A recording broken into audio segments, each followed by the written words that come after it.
A lot of times people want to throw money at a problem. And this is not a money issue. This is not give $100 donation and it goes away and I get to sleep better at night kind of situation.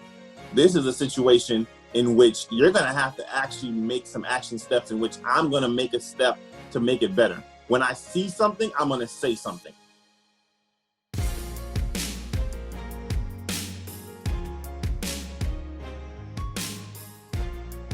How's it going, guys? Thank you very much for joining me again on another episode of the 2020 podcast, bringing clarity to business, entrepreneurship, and life. Today is a special episode. I have two good friends and colleagues here with me. Of course, everybody is aware of the tragedy that occurred just a couple of weeks ago and other events that have ensued since then.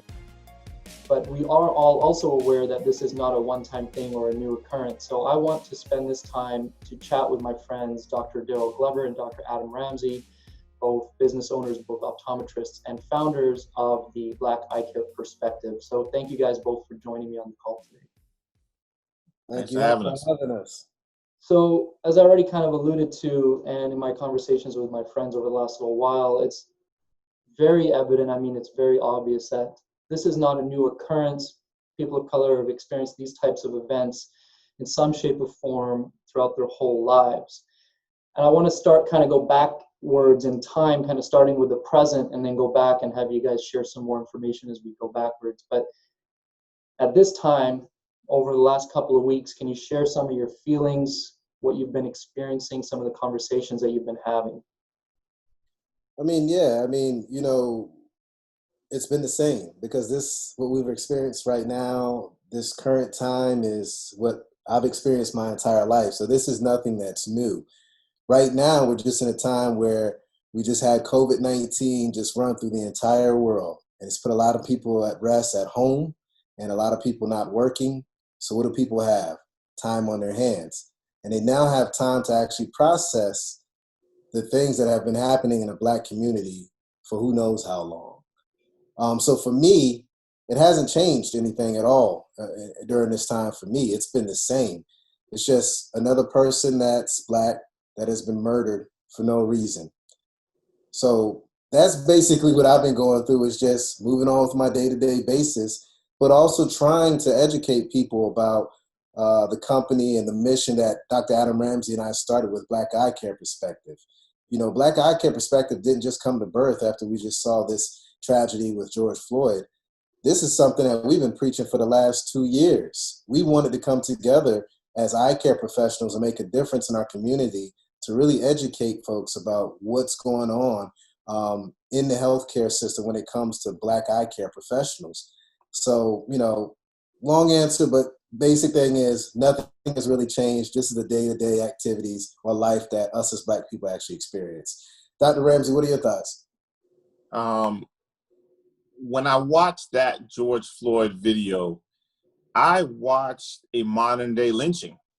I watched a man put his knee on somebody's neck on the concrete and have his hands in his pockets and smirk. And we watched nothing but murder. And I don't know, that was so clear and transparent that there isn't another way to really come across differently while watching that video. I think a lot of the other times when we've seen situations like this happen, everybody's written it off like, what did he do to deserve it? Or what happened before that? Mm-hmm. But when you see a man that's subdued and handcuffed and belly down on the ground and cannot move and is modern day lynched, and a man put his hands in his pocket and look directly at the camera and smirk as he pushes into the ground, if that doesn't get you to realize what is going on in America, I really don't know what is. And now when you see the protests and the upheaval that is going on in the community, people are like, why don't you protest peacefully? Hold on. Black people have been trying to protest peacefully for years. And you tell us that we can't protest in the NFL. We can't protest in the schools. We can't protest at churches. We can't protest on the streets. We can't protest anywhere. So what do you want us to do? We protest peacefully. They protest no matter what. What they really want to say is just be quiet, shut up and dribble. shut up and sing, shut up and dance, entertain me. And that's what we feel, and that's what we get day in and day out. So you have the perfect storm of people being unemployed and pissed off, and then seeing a modern day lynching, which is what we have today.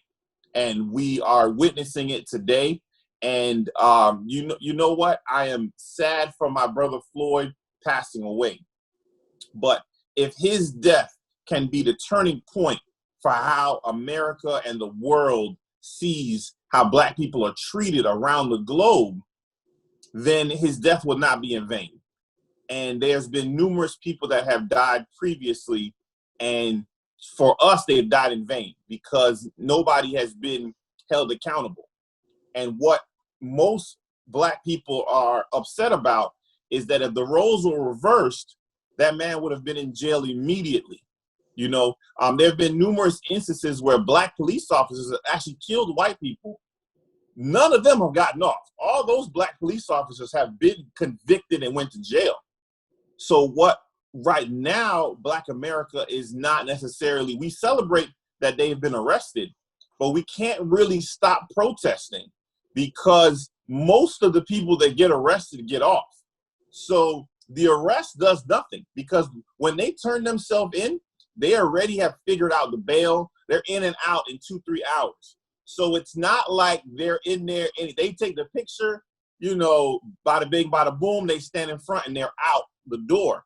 So there is no harm. There is no issues for most of them. Most of them get their pensions and get their retirements, and they just get fired and they get to go retire and go on the beach. You know what I mean? That's not the situation that they've experienced. So we are here. We want a voice and give a voice to the voiceless.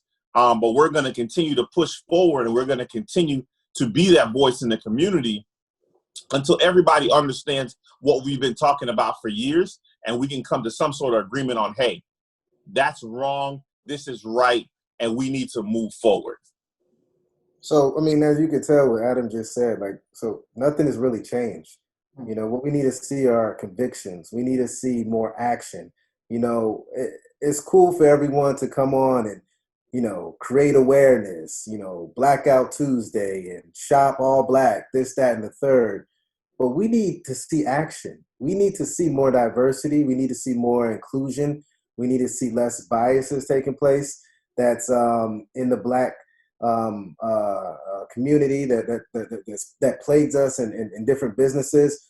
We need to see more, you know, and that's not what we're seeing. So when we look at this entire situation, we've seen this play out over and over and over and over. We want to see a new ending to this story. We don't want to see that ending of a Black man, Black woman, Black child die and no conviction. We want to see a conviction, and then we also want to see things change inside of all house homes, whether it's white, brown, purple, green, or yellow, but we also want to see a change in the work setting as well. Mm-hmm. So that's what we want to see. We don't want to just see the same story continue to play out because we're past that. You know what I'm saying? Like, we need to do better as people. We need to do better as a profession as well. Absolutely. And I think we will need to touch on that a little bit more as far as what maybe needs to be done and what you guys can suggest, and if you can give some call to action for those people who do want to be, you know, part of that change.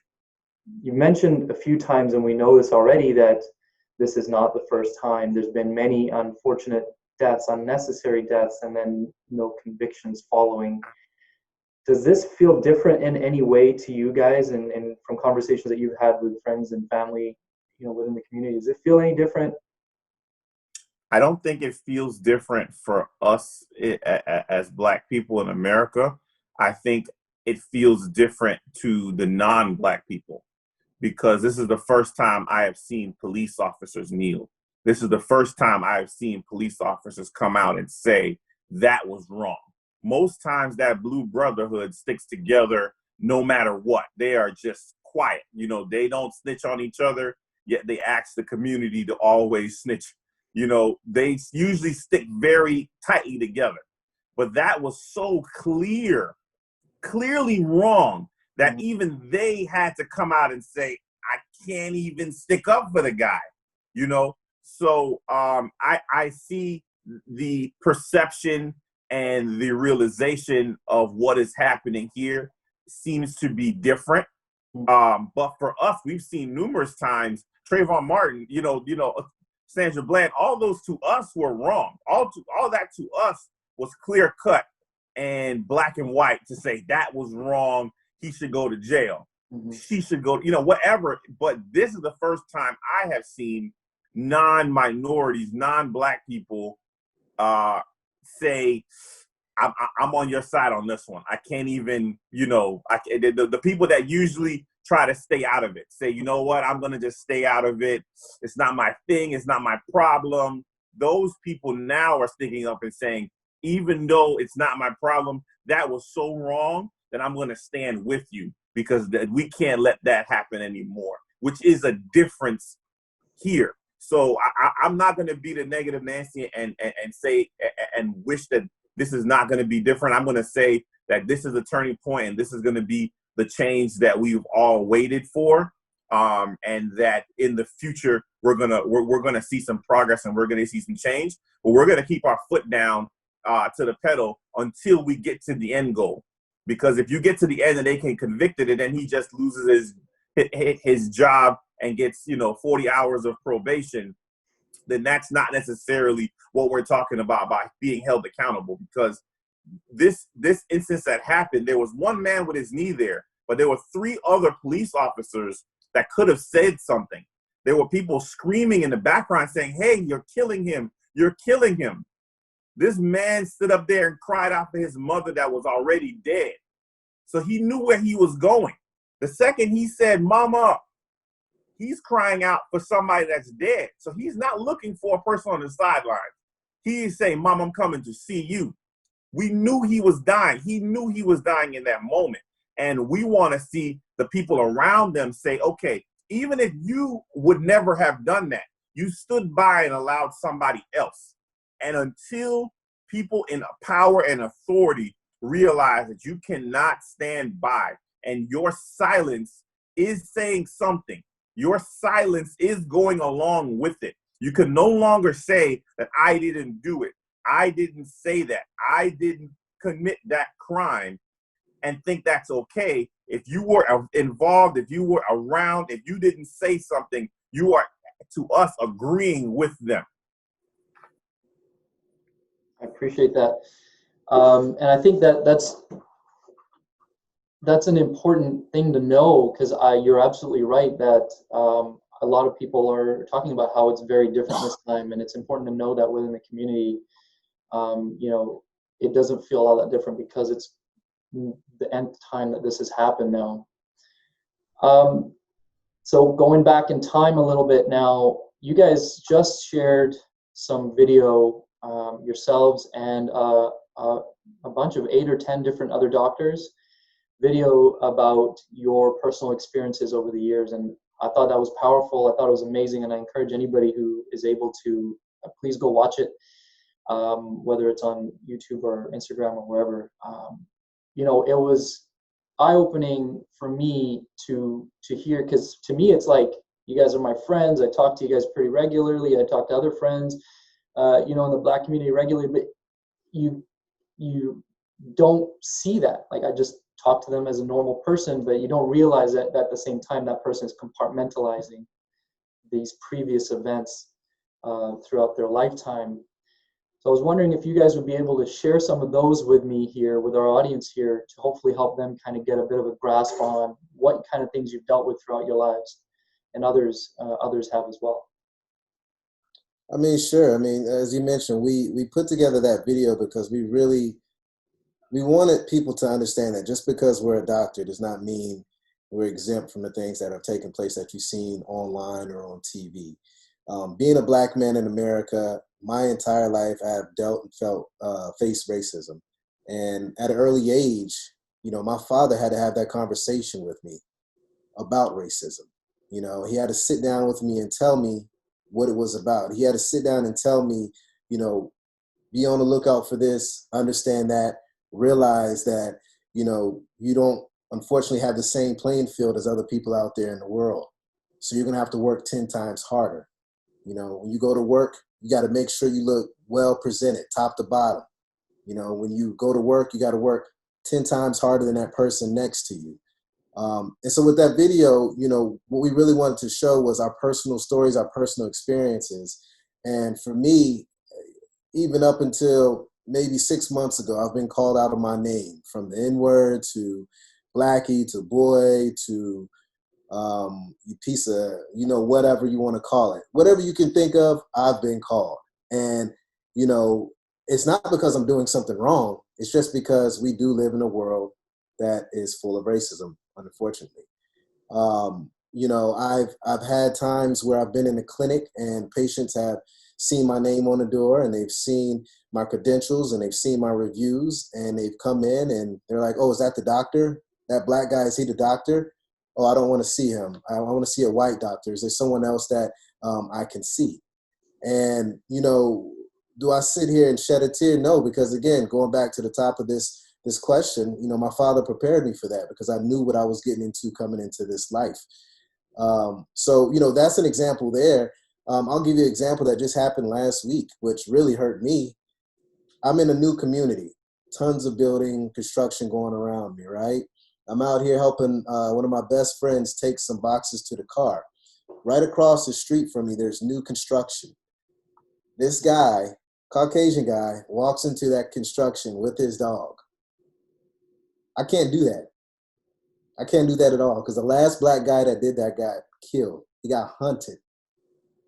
Walking down the street, jogging down the street when he left from walking through someone's construction site. So, you know, certain things like that we can't do simply because if we do that, we may get shot and killed. And this is something that just took place. How long ago was that, Adam? About 2 weeks ago. 2 weeks ago, you know, and this is right across where I live, where people can just walk into construction, do what they want. I mean, how many people as a kid always went into a place where they were building something just to see what it was like? Even our neighbors right beside us, they said when they were building our home, they came in here just to see what our design was like and came and saw us and said, oh, that's a fabulous house that you guys are putting together. But if I do that, what's going to happen? My life may be at risk. So certain things I can't do, you know? So, you know, just give you an example of things that I can't do, but also just give me that example of someone not seeing me, just to kind of put the full picture together in regards to, you know, life as a black man in America. And I could go on for days, but I'm not going to sit here and bore us with these stories because we've had that video that's out, and I want you guys to watch that so you can actually see the emotion and the feeling that's in that video as well, in the multiple videos. Because it's multiple colleagues that have stated what they've experienced, and they're all strong videos, and they're all passionate about, you know, what they were putting into that content, and they're telling the truth. So you guys got to really watch those videos to understand what we're talking about. And where can everyone watch that? You can go to blackeyecareperspective.com. You can hit up the website. You can go to the social media. I'm also blasting it all across Defocus Media, my personal Instagram, Dr. Darryl Glover, and Dr. Ramsey is doing the same as well. Yeah, that is a terrible story to hear from what you're experiencing, but so common to what I experienced. I have a little bit different of a take because I was born in Trinidad. I was born in the Caribbean, where 99% of the people are minorities, so black or Indian. So I didn't really come face to face with me being a black person and that being an issue until I moved to the United States. You know, I didn't even think, we didn't have a discussion about race if everybody you see is black. You know what I mean? Like, it isn't a thing. That wasn't part of the stuff we talked about in my day-to-day upbringing until I come to the United States and my mom, and we move into neighborhoods where we were the first black people in those neighborhoods. And you move in and everybody's looking around like, there goes the neighborhood. And within 5 years, it literally turned over from a all-white neighborhood. We move in, within 5 years, it was like 50% minority in that neighborhood. You know, I didn't really come to terms with race in America until I got a little bit older. It wasn't something that I really had to face or to understand. You know, I went to a predominantly white school in Florida, And when you get there and you see how they come out there with the horses when you're out, and they push you along, like go home and push you along with the horses. They never did that to the white community at my school. Never did that. But it was socially okay, and we just understood that when we left this party, there's gonna be guys on horses outside. And when I have seen my friends get kicked in the face by a horse, literally standing there. He was standing up, didn't see the horse coming behind him. He's talking. Then all of a sudden he turns around and the guy's like, "I told y'all to leave." And he hit the horse, and he made the horse kick him in the face. Now there are countless incidences that I have seen and been a part of that I'm like, that would have never happened. That would have never been allowed. They would have never thought that was okay. But you have to think that a person is less than to treat them like that. You can't think that we're on the same level when you treat people like that. And it's been too many instances that I have experienced me thinking that, okay, now that I'm a doctor, this is going to be different. Now that I got my white coat and but what people don't realize is that when I leave my office, I am still a black man. I am a 6'3", 275-pound black man that some people find very threatening. Some people find to be very afraid of for no reason. Because anybody who knows me know I'm the most joking around person that you will almost ever meet. I'll probably buy you more drinks than anybody can. The next day I'll probably regret it on my credit card. But that's just not me. But when people see you right away, they have a threatening demeanor and they feel scared of you for no reason. I have not done anything to deserve that. I have not done anything to warrant that from you. But we walk around constantly having to think about how threatening I am to a person. When I get pulled over, I usually try to have my license, registration, and insurance already out before the cop comes, because I don't want to reach for anything when it's there. Some people say they wait and then ask the cop to go in the glove compartment. I don't do that. I purposely have it all out. So by the time he comes, I literally have it out the window. And even in that instance, I've had situations where I have license, registration, and insurance. And the police officer asks me, "Do you have any warrants before I run it?" Now, I have been speeding 5-10 miles an hour over the speed limit, maybe run a stop sign, whatever the reason is, valid. I could be wrong. I'm wrong for whatever I did. Fair enough. But to ask me if I have warrants, does that have anything to do with a broken taillight? I'm not trying to understand. Did you pull me over for the taillights, or did you pull me over to think that, well, black people have warrants, so let me just, pull them over for that reason? And that's the experience that we feel as black people that not all minorities feel. And that's the key thing I want to get across, that some people like to say, okay, we have diversity because we have all these minorities, or we're doing this. But the experience of Indian people, the experience of Asians, the experience of Hispanics are totally different. How people feel as being Jewish, how people feel of anything they say, oh, well, we're a minority too, we're Irish, or we're Jewish, or we're this. Oh, I understand. I'm not saying you're not, but you don't feel what we feel. You don't think how we feel. So stop trying to clump your situations and your life experiences together, because when you get pulled over, they don't ask you if you have warrants. When other people get pulled over, they can say, "Let me get your badge number." We don't do that. We can't say that. That is not the conversation we have with the police. We don't do that.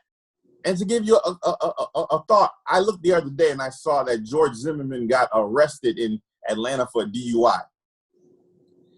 If black people were as mean as people say they are, George Zimmerman would not be alive right now.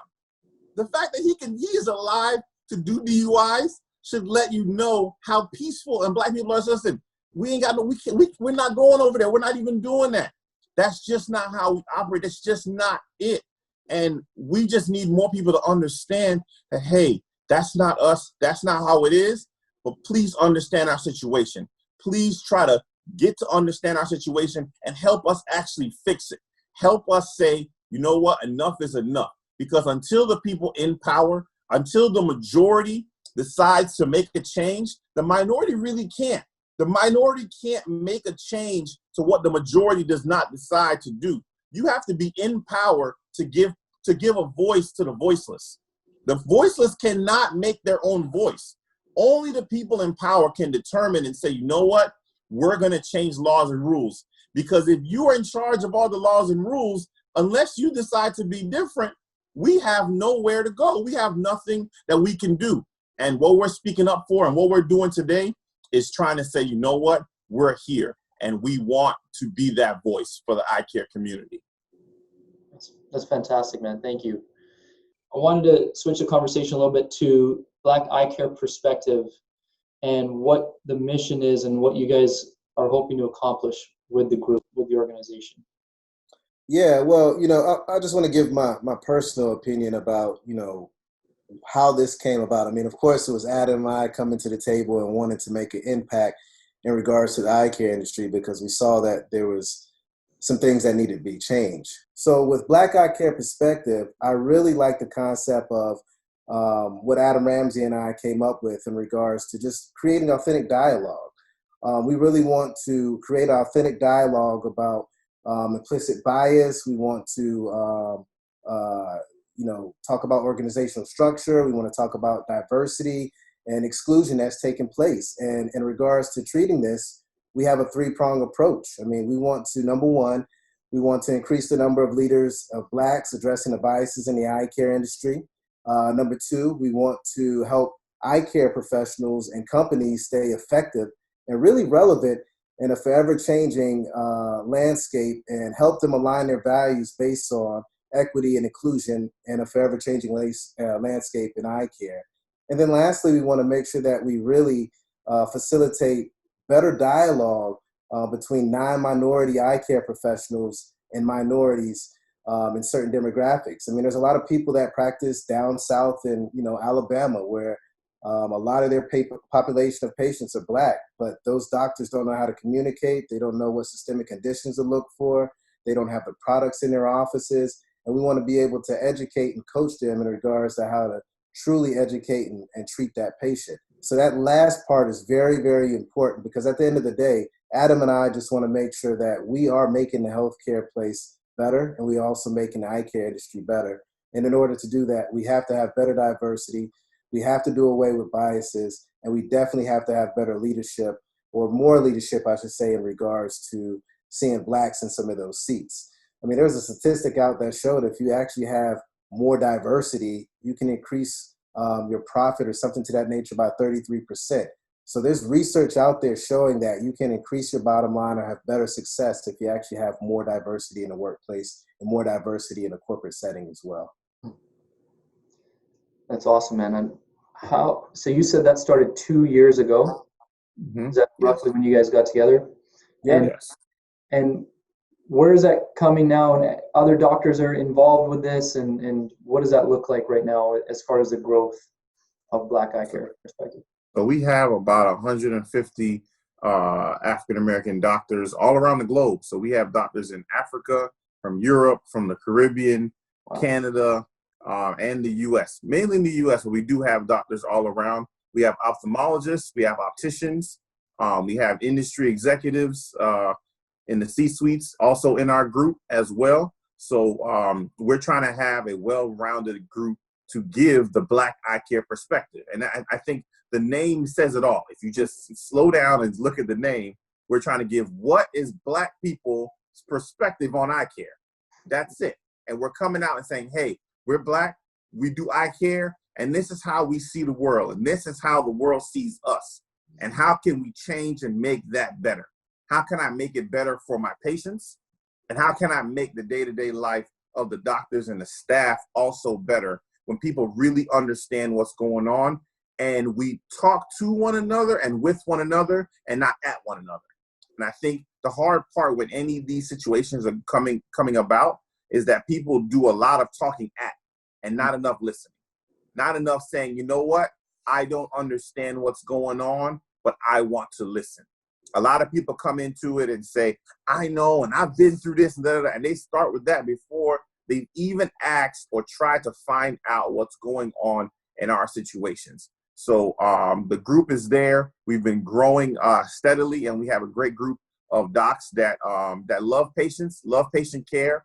We love the whole community. We love everybody, but we needed a safe space, because sometimes you can't be yourself, and we can't be our authentic self, and we can't necessarily have the conversations that we need to have when people don't really understand what we've been through. And we need to be able to let our guard down and have at least one place where we can say, hey, I get you. You are seen. You are heard. I understand what you're going through, and let's get through this together, and let's get through it even better. So it's a wonderful group of doctors and executives all around the globe, and we have a great time. And this tragedy that's happened now kind of put us in the forefront, where it's on the forefront for other people. It isn't on the forefront for African Americans, because they're already in our group. It's just now everybody else is finding out about the group and asking our opinion about what's going on. Well, we've been working together, trying to make the lives of our other doctors better, and allowing them to serve their communities even better by helping each other.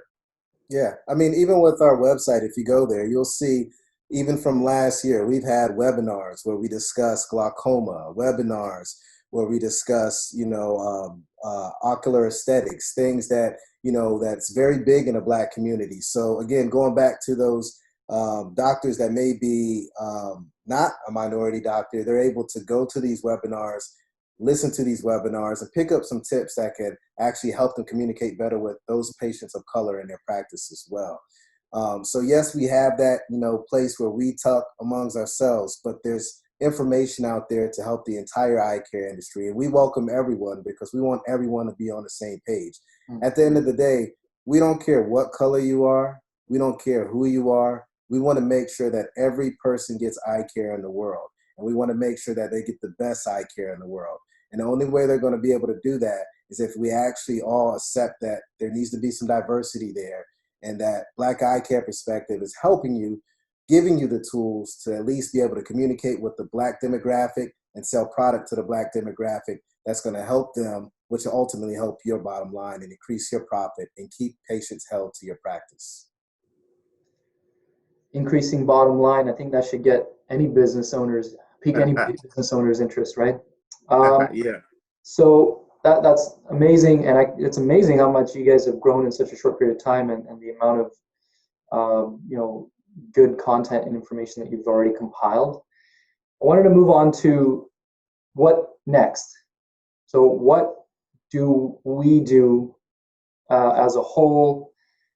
How do we make the change that you've suggested that needs to happen for these types of things to not happen anymore, and to get the convictions ultimately and those other results that we need to see at the end of to kind of assume that we've had some kind of success?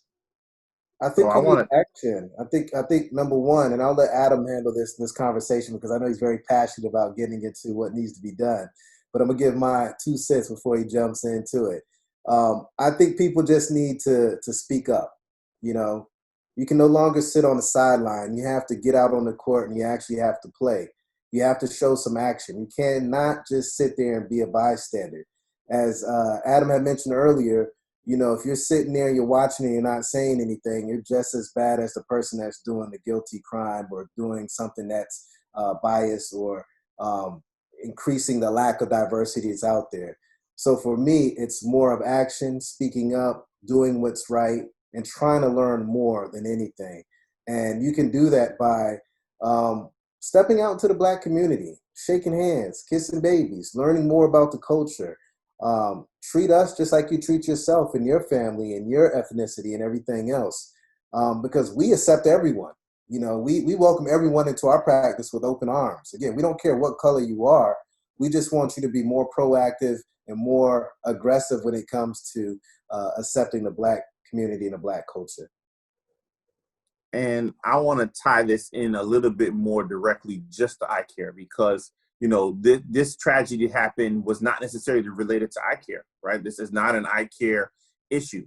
Now, this is a Black people issue, and there are Black people in eye care, but this thing started, and this conversation and this groundswell started for something that wasn't eye care. But what I want to tie it in and say, you know what? there are things in eye care that we can do better. You know, Black people make up 13% of the US population, yet we're under 3% of optometrists in the US are African Americans. So we got a 10% gap that we really need to make up. You know, when females in eye care were at 10% and it was 90% males, we had an actual plan, and then we went proactively and said, you know what, we need more women in eye care, and I 100% support that. So we went from 10% to 70% women in eye care because they had an actionable plan that says we're going to make it appealing to women to get in here. We're going to be inclusive, and we're going to do the things that make this profession attractive to women, 10% to 70%. But we have 3% African Americans in this profession, and nobody raises the alarm to say, wow, that's a bit low.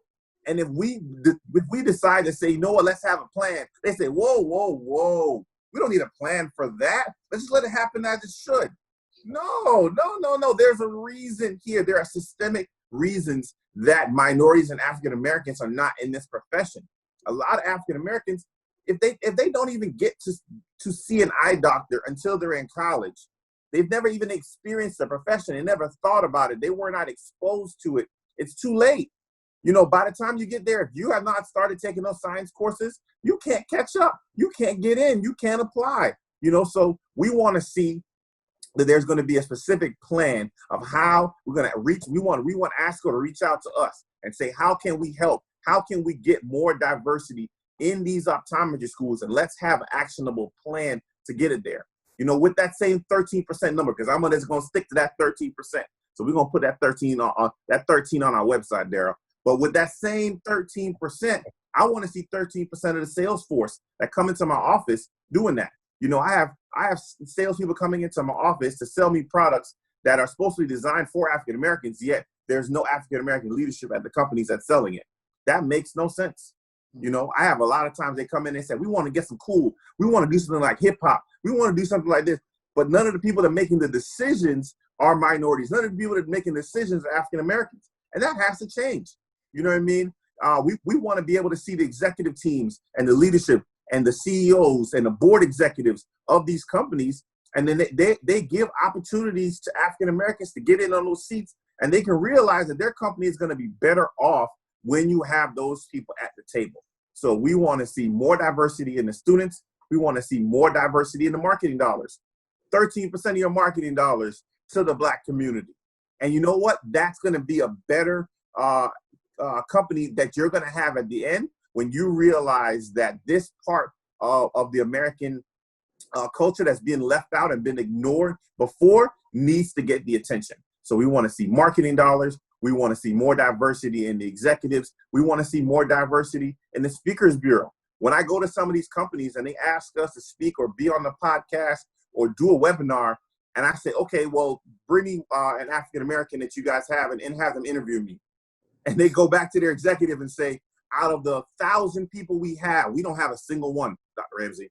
I'm like, so you telling me that you have 150 speakers and not one Black person you can bring to speak to the group of doctors here? And they're like, yeah, we really don't. And nobody's ever asked me, so we didn't even realize. And that lets me know that nobody's asking the right questions, that it takes me in 2020 to ask you to bring a Black speaker to come speak to our doctors in BP, and y'all don't have a single one. It's like, yeah, but we'll get one for you by next year. We're going to put it together, and that's where we need to be. And it's okay to do a self-evaluation and say, you know what? We can do better. We're going to do better, and we're going to have an actionable plan. We're going to give a clean slate and say, hey, this is where it is. But we're letting you know that we're here. Black Eyecare Perspective is here, and we want to help. We want to bring up the questions that have not been asked before. We want to have a self-evaluation and be able to say, hey, this is how we're going to do a better job, and we're going to reach it. And at the end of the day, the company is going to be more profitable. The patients are going to be happier because they're going to be heard. The staff members are going to love the experience they get. And the eye care community is going to be better served with more well-rounded doctors into the profession. So we're here. Black Eyecare Perspective is here. We're here to stay, and we're thankful for you having us on and giving us a platform to discuss these things. This is not an easy conversation to have. And you reached out to us. We didn't reach out to you. So the fact that you reached out to us to say, you know what, I want to talk about this and I want to face this head on. I commend you for that, because I know everybody's not going to love the conversation we had. And I know it's not going to be all roses. But you said, you know what, I am willing to step out here and have the conversation. And I thank you for that, because the conversation needs to be had. And I want to have more conversations like this. We're comfortable having the conversations. And I love talking about it until we don't need to talk about it. The day when we don't need to talk about it, that's a lovely day in America when we can say, you know what, this is no longer a conversation that needs to be had, because we've done that. And I want to do a wrap-up video with you a year or two from now when the companies say, well, we got our 13% now, Dr. Ramsey, and I'm going to give them a Dr. Ramsey seal of approval when they show me their 13%. You should have a plaque or award that they could put up, right? Listen, anybody watching this right now, we're going to have our 13%. We're gonna have our little 13% placard. And I want to see a company that actually has that. I would be surprised to find a company that has 13% of African Americans in executive and leadership and marketing, spending on marketing dollars. I would love to see that, and I would give them my stamp of approval. I'll do a commercial for them. Show it to me. Send it to my inbox. That's awesome, man. And Adam, you know, the other thing is, at the minimum, it should be 13%. But if you are practicing in a demographic where there is a higher Black population, then you need to see a higher percentage than that 13%. Because you want to make sure that your patients feel comfortable. You want to make sure that your patients are going to communicate to your team members and communicate that message to you, so that, again, you can provide the best overall eye care, but also the best customer service at the end of the day. Because you got to remember, you know, if a patient feels comfortable, they're going to tell you more. They're going to give you more information. It's going to be easier for you to prescribe for them on a medical aspect, but also on the retail aspect. So always keep that in mind as well. Yeah, absolutely. Well, you know what? That was amazing, Adam. You shared a lot of insights, actionable for organizations, for businesses, for schools. You know, I feel like across the board. Now, if you can, I've had a handful of individuals, as I've kind of been letting people know we're going to have this conversation, asking what individuals can do.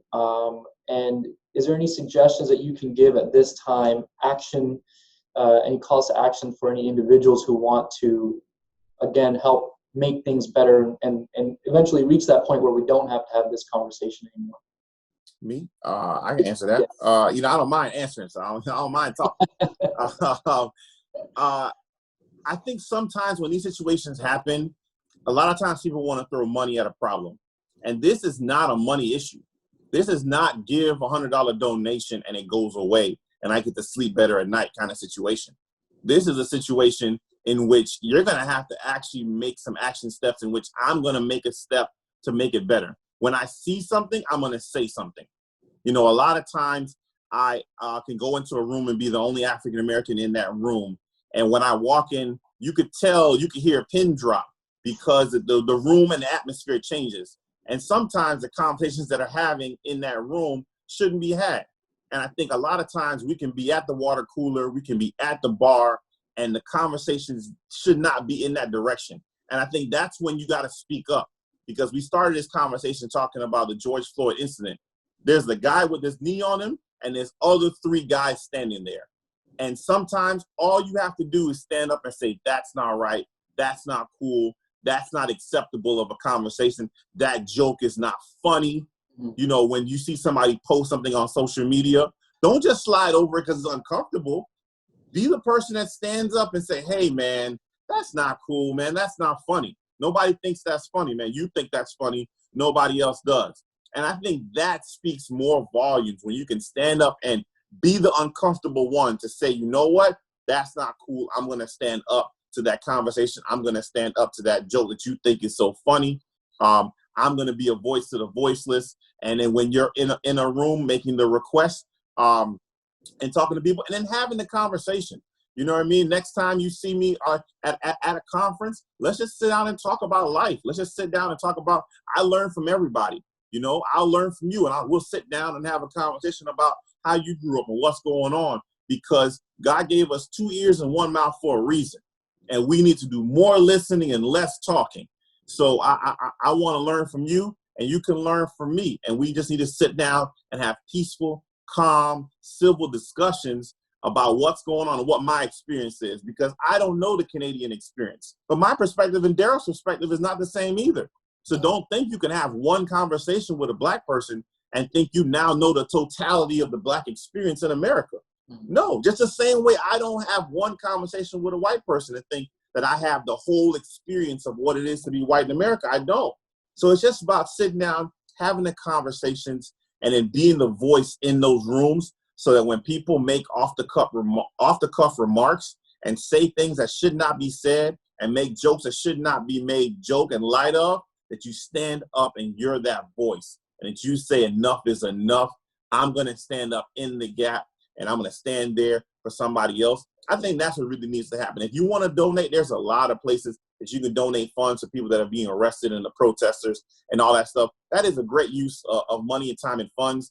But just keep this in mind. The next time something happens and somebody says something or somebody does something that's not right, what we really want you to do is speak up and say something when something isn't right. Amen. Pastor Adam Ramsey right there, my people. Listen, I'm Pastor Austin, played around. Don't mess around. I'll pass it around. That's awesome, man. Thank you very much. Any final words before we wrap up, guys? The main thing is, we're here to serve the industry. We're here to serve the people. We want to make eye care great. We want to increase diversity. We want to see less biases. We want to make the industry the number one in healthcare. So just make sure that you reach out to us if you have any questions. You can never make us feel uncomfortable, because we've been living uncomfortable our entire life. We're here to have this open dialogue. We want to have it. So reach out to Black Eyecare Perspective at blackeyecareperspective@gmail.com.